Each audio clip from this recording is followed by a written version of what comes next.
आणखीन एक महत्त्वाची बातमी, रोहित पवारांची कीव येते। मंत्री जयकुमार गोरेंनी हा टोला लगावलाय। रामराजे नाईक निंबाळकरांच्या समर्थनात रोहित पवार उतरले। निंबाळकर गोरे वाद आता शिगेला पोहोचल्याचं पाहायला मिळतंय।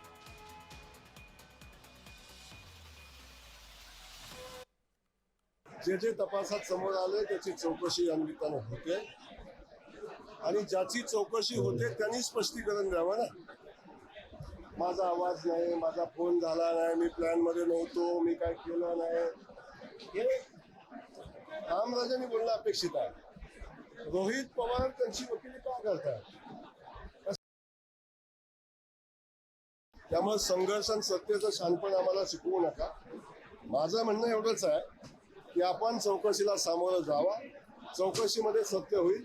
आणि माझं एवढंच सांगणं आहे की जे जे कॉल रेकॉर्ड, जे जे पुरावे समोर आलेले आहेत त्याच्यामध्ये आवाज माझा नाही एवढं सांग।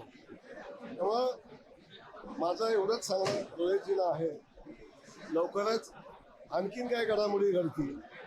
आज उन्हात आहे ते उद्या मांडवाखाली येतील, त्यामुळं फार आपण सोजवळ गप्पा मारू नये आणि सत्य आहे नाही याच्या धमक्या आम्हाला देऊ नये। आपण या सगळ्या संदर्भात अधिक माहिती घेण्याचा प्रयत्न करणार आहोत। आमचे पंढरपूरचे प्रतिनिधी संतोष कुलकर्णी आता माझ्यासोबत संपर्कामध्ये आहेत। संतोष, आत्ताच आपण जयकुमार गोरेंचे बाईट ऐकलेले आहेत आणि ज्याच्यामध्ये त्यांनी रोहित पवारांना सुनावलंय। आता हा जो वाद आहे जयकुमार गोरे आणि रोहित पवार, असा नवा वाद सुरू झालेला आपण म्हणूया, आणि हा वाद आता कोणतं टोक गाठू शकतो असं वाटतं?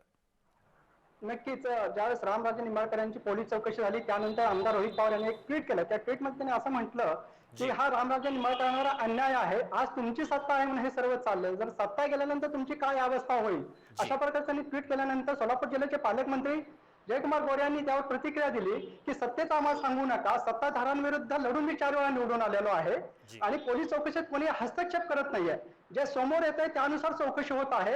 आणि रोहित पवारांनी रामराजे निंबाळकरांची वकिली करण्याची गरज नाही, त्यांनी स्वतःच पाहावं, अशा प्रकारची त्यांनी काल प्रतिक्रिया माध्यम प्रतिनिधीशी बोलताना दिलेली आहे। आणि यावेळी आता रोहित पवार आणि जयकुमार गोरे यांच्यात हा नवीन संघर्ष सुरू झाल्याचं दिसून येत आहे। नक्कीच, धन्यवाद संतोष, आपण दिलेल्या या विस्तृत माहिती करता।